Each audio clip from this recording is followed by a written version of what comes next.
If you come from trauma, if you come from poverty, if you come from a high crime environment, if you come from what I come from, I want you to understand that that upbringing is an extreme asset if you play your hand right. I say it all the time.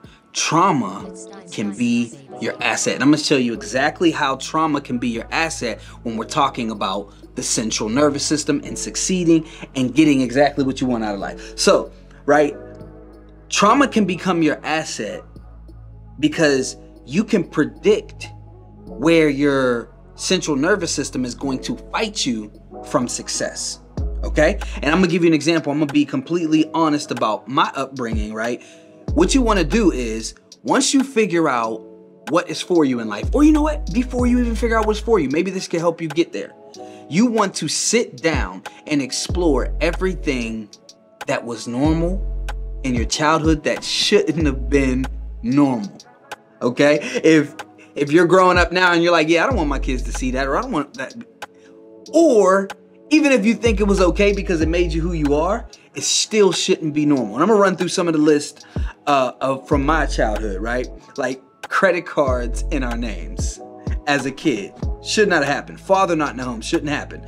My mother being single our entire life, shouldn't happen. Being more afraid of my mother than my father. When my mom was upset, we would feel the consequences of that. Money being tight, eating bad foods, constant fights in the community, constant fights after school, in school, like fighting just being a culture. Murder, drug use, neighborhood addicts that we just all loved. You know, neighborhood drunks that we just all loved. The older guys talking to young girls, which was always weird to me. Girls only liking the street guys over the good guys.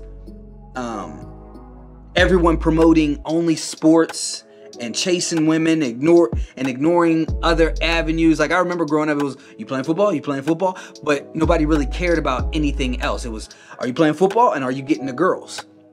So, and this is just some of the things, right? If we just go and take the financial aspect, right? Credit cards in our name, just the poverty, money being tight, only one parent living in a home.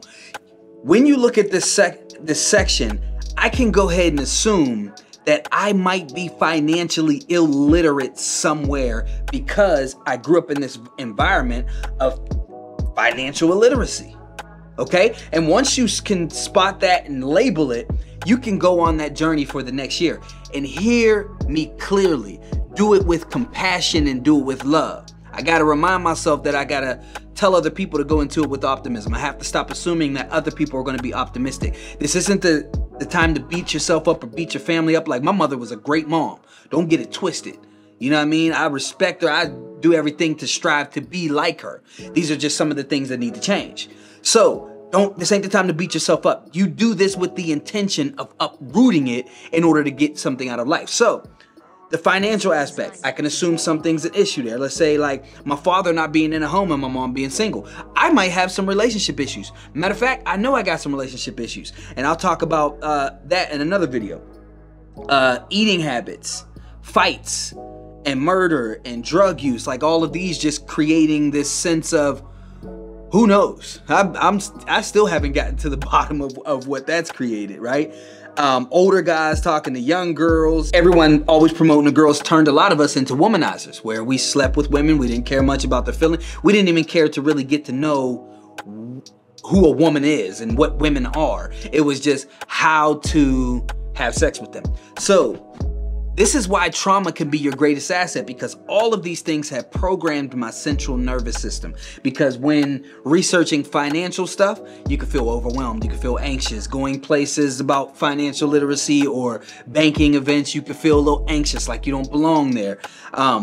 So this is why it's your asset. Sit down, compile a list of things that were normal that shouldn't have been normal, figure out what that category is, see where your blind spots are, and go on a journey of figuring out how to uproot it. And remember to do it with compassion and to do it with love. And first and foremost, do it with God.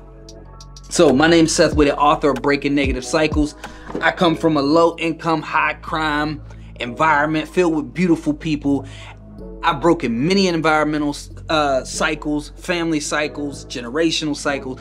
I challenge you to be that one too. Be that one who changes your family. Be that one who changes your environment and break negative cycles. Let's go.